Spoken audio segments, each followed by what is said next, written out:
You buy a building with 12 units. Every apartment is rented. The tenants pay on time.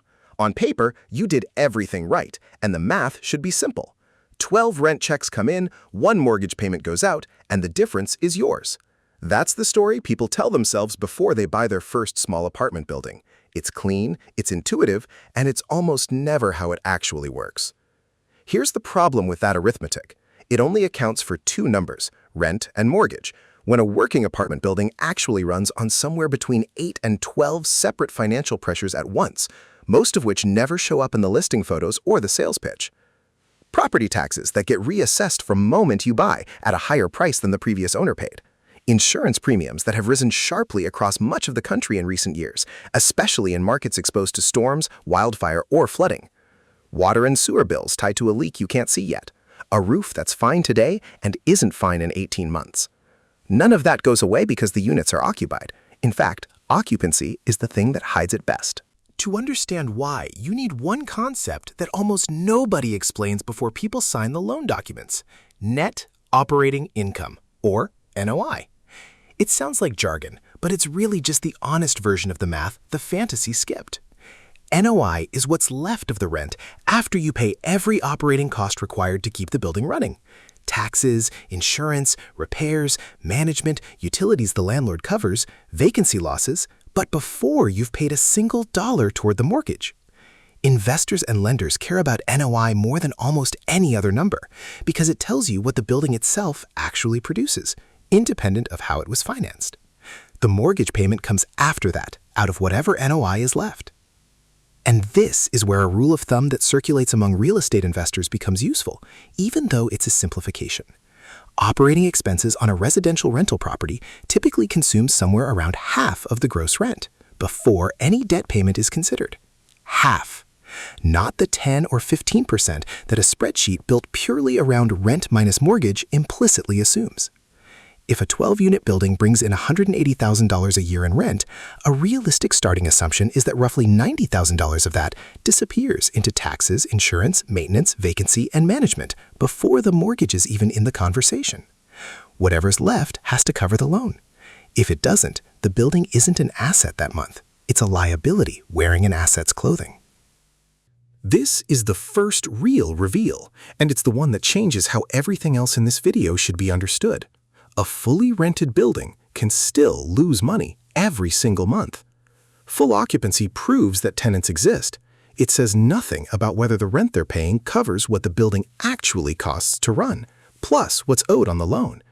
An owner can walk a building at 95% occupancy and be cash flow negative, quietly funding the shortfall out of personal savings, convinced that it's basically breaking even because the vacancy number looks healthy. The vacancy number is the wrong number to be watching. So if rent minus mortgage isn't the real equation, and occupancy isn't the real signal of health, what actually determines whether a small apartment building makes money? It comes down to a chain of decisions that mostly happen before closing, and a set of structural disadvantages that small buildings specifically run into. Disadvantages that don't apply the same way to a single rental house or to a 200-unit complex. Small multifamily properties, generally defined as buildings with somewhere between 2 and roughly 50 units, sit in an awkward middle zone. They're too large to qualify for the straightforward residential mortgages available to single-family investors, so owners end up in commercial-style lending. Shorter terms, often 5 to 10 years instead of 30, frequently with a large balloon payment due at the end, and a floating or periodically adjusting rate, rather than something locked in for the life of the loan. At the same time, they're too small to justify a full-time on-site management team or the economies of scale that make big apartment complexes efficient. You can't spread the cost of a maintenance crew or a leasing office across 12 units the way you can across 200. The result is a property that carries commercial financing risk while still requiring hands-on, almost personal-scale management. It gets the downside of both worlds and the full advantage of neither. That financing structure is worth sitting with for a moment because it's the hinge the entire risk profile turns on. When you take out a commercial mortgage on a small apartment building, you are not locking in your cost of debt for 30 years the way a homeowner does. You're borrowing money for a fixed window, often 5, 7, or 10 years, with the expectation that you will either pay off the balance or refinance into a new loan before that window closes. During that window, the loan behaves exactly like the fantasy version: predictable payment, predictable math. At the end of the window, none of that is guaranteed anymore. You are re-entering the credit market as it exists on that future date, not the one you signed into. That single structural fact is the mechanism behind almost every apartment building horror story you'll ever hear. And it's worth building out as a chain, because each link makes the next one more likely. It starts small.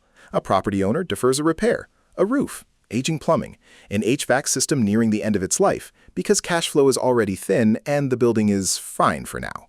Deferring the repair doesn't make the underlying problem disappear. It lets it get worse and more expensive while quietly draining the owner's reserve fund on smaller stopgap fixes. With reserves thinner, the owner has less cushion when something unavoidable finally breaks, whether that's the deferred item finally failing or an unrelated shock like a spike in insurance premiums or a property tax reassessment. Thin reserves plus a real capital expense usually means missing or shorting a debt service payment or drawing down personal funds to cover it. And if that pattern coincides with the loan's fixed-term window closing, the point where refinancing is required, not optional, the owner is forced to refinance from a position of weakness, lower net operating income, a track record of late payments, and a lender pricing in more risk. The new loan, if it's approved at all, usually comes with a higher rate and tighter terms than the one it replaced. That, in turn, raises the debt service the building has to cover every month going forward, which squeezes cash flow further, which increases the odds of the next deferred repair. One weak link doesn't stay one weak link. It becomes the shape of the next 5 years. This isn't a hypothetical chain. It's a documented pattern that played out across the entire small multifamily sector starting in 2022. And it's worth walking through as a real case study because it shows every link of that chain firing in sequence across thousands of buildings at once rather than just one.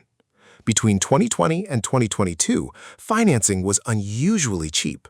A large volume of multifamily loans, including many on small buildings, were originated with interest rates in the 2 to 3% range, often as short-term, floating-rate bridge loans, meant to be refinanced within a few years once the property's income had grown. Buyers underwrote these deals assuming rents would keep climbing and that refinancing in 2 or 3 years would happen into a similarly favorable rate environment. That assumption held for a while. Then the Federal Reserve raised interest rates sharply through 2022 and 2023 to fight inflation, and the refinancing environment those buyers had planned around simply stopped existing. By 2024 and into 2025, a large share of those loans reached their maturity dates and needed to be refinanced, but at rates that had roughly doubled, commonly landing in the 6 to 7% range instead of the 2 to 3% range the deal was underwritten on. At the same time, the capitalization rates investors used to value these properties expanded, meaning buyers were now willing to pay less for the same stream of income than they had been 2 years earlier. The combination was brutal in a specific mechanical way. Property values fell just as loan balances stayed exactly where they were, and monthly debt service on any new loan rose sharply, even as building income had only grown modestly, if at all. Industry data tracking these loans showed distress rates, a measure combining missed payments and loans flagged for special handling, climbing from roughly the 2 to 4% range in early 2024 into the double digits within about a year, with some segments of the market reporting distress above 12% by early 2025. Realized losses on apartment loans reportedly reached levels not seen since the aftermath of the 2008 financial crisis. What that case study proves isn't that apartment buildings are a bad investment. It proves that the loan structure underneath a small apartment building is not a background detail. It's the single largest determinant of whether the same physical property generating the same rent turns out to be a good or a catastrophic investment. Two owners could hold identical 12-unit buildings on the same street, and the one who happened to lock in longer-term, fixed-rate debt would sail through 2023 and 2024 essentially unaffected, while the one whose loan matured in that window could be forced into a distressed sale, a foreclosure, or a painful cash infusion just to keep the lender at bay. The building didn't change, the financing did. The industry's response to this tells you what actually matters in this business, because it reveals what experienced operators focus on once the easy money assumptions are gone. Lenders tightened underwriting standards, requiring larger cash reserves and more conservative income projections before approving loans. Buyers who were still active in the market began demanding steeper discounts on purchase price to compensate for the higher cost of debt, which is part of why property values fell even in markets where rents were still rising. And sophisticated owners shifted their attention almost entirely away from chasing rent growth and toward two much less glamorous levers: aggressively controlling operating expenses and building larger cash reserves specifically to survive a refinancing event, rather than assuming one more year of low rates. None of that is exciting. All of it is what actually separates the owners who kept their buildings from the ones who didn't. That brings up the counterintuitive point worth sitting with, because it reframes what a small apartment building actually is. It looks like real estate, a physical, appreciating asset you can walk through and touch. Economically, it behaves much more like a leveraged small business with one product line and almost no diversification. A business with 12 customers, all of whom can, in theory, decide to leave, and whose entire revenue stream is pledged against a loan that has to be refinanced on a schedule you don't control. The rent roll is not the value. The value is whatever's left after operating costs and debt service, refinanced at whatever rate happens to exist on the date your loan happens to mature. That's a very different thing to own than a building full of paying tenants, even though from the sidewalk they look identical. So, what does the honest comparison of outcomes actually look like? In the best case, an owner buys with a conservative amount of leverage, locks in financing with a longer fixed period, keeps meaningful cash reserves specifically earmarked for capital repairs rather than treating positive cash flow as spendable income, and benefits from steady rent growth and a manageable refinance whenever the loan term ends. That owner builds real, durable wealth, not primarily through monthly cash flow, which is often modest, but through the combination of loan paydown, appreciation over a long holding period, and tax advantages like depreciation that lower the effective cost of ownership along the way. In the realistic successful case, the path is bumpier: a slow year, an unexpected repair, a refinance at a somewhat higher rate. But reserves and conservative leverage absorb the shock, and the owner comes out the other side intact, if humbled.